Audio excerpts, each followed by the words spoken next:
She will be Canadian champion if she makes this shot. This is so tough.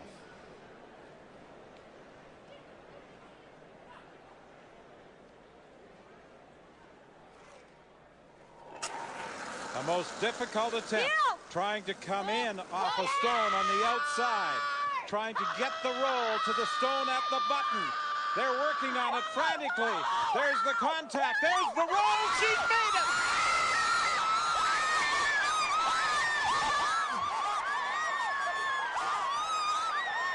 An example of an action force is a moving curling stone hitting an opponent's stationary stone. Newton's third law states that for every force applied on an object, a force equal in magnitude is applied to the opposing object in the opposite direction. In curling, the motive is to knock your opponent's stone away from the center and get your stone as close to the center as possible. When your stone hits the opponent's stone, a force is applied to your opponent's stone that causes it to accelerate and move away from the center. The force of your curling stone causes your opponent's stone to accelerate away from the center, while the force of your opponent's stone, which is equal in magnitude to the force of your own stone, causes your stone to accelerate in the opposite direction. One example of an object staying at rest due to lack of forces acting on it would be the stone sitting down at the end of the lane near the target. Due to friction, these stones have slowed to a complete stop and will wait here until struck by a moving stone, which is an outside force causing a motionless stone to accelerate. An example of an object moving at constant speed, also due to lack of forces, would be the ideal stone throw. In a perfect world, the ice is frictionless, and after the throw there would be no forces propelling it or slowing it down, meaning any force acting on it would be balanced, and the stone would maintain its speed constantly until striking a still stone at the end of the lane. However, we do not live in a perfect world, and the ice does have friction. The sweepers, using the friction and pressure from their brushes, melt the top layer of ice, decreasing the mu by a small amount, therefore decreasing the friction acting on it. But they can never get it down to zero, so this means there is an unbalanced force acting on the stone, causing it to accelerate in the opposite direction of the slide, and the stone slows down to a stop. The first push of the curling stone can be described by Newton's second law. The acceleration is equal to the net forces divided by the mass.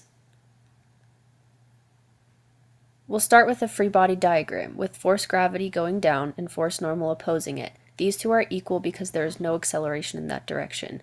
The force of the push, we'll call it 50 newtons, opposes the force of friction, which is smaller. To set up our equation, we will have the force of the push minus the force of friction all over the mass. We know those two, so we are looking for the force of friction. This equation is force normal times mu. We know mu, and force normal is equal to force gravity, so we will solve for force gravity, which would be 9.8 times 18. Making 176.4 newtons. Plugging this back into our equation, we can solve for the force of friction.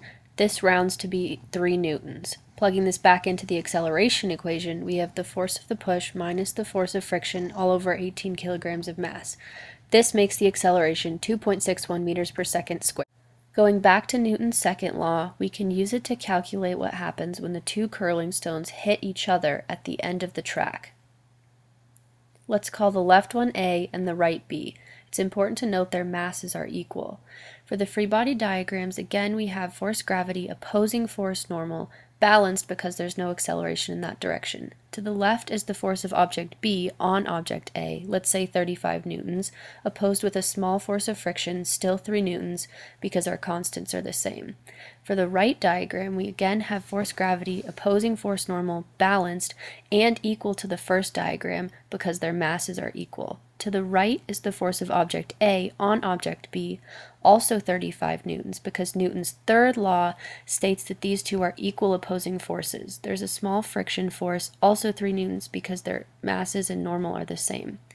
With all of these variables the same, their accelerations are equal, meaning we only have to calculate acceleration once.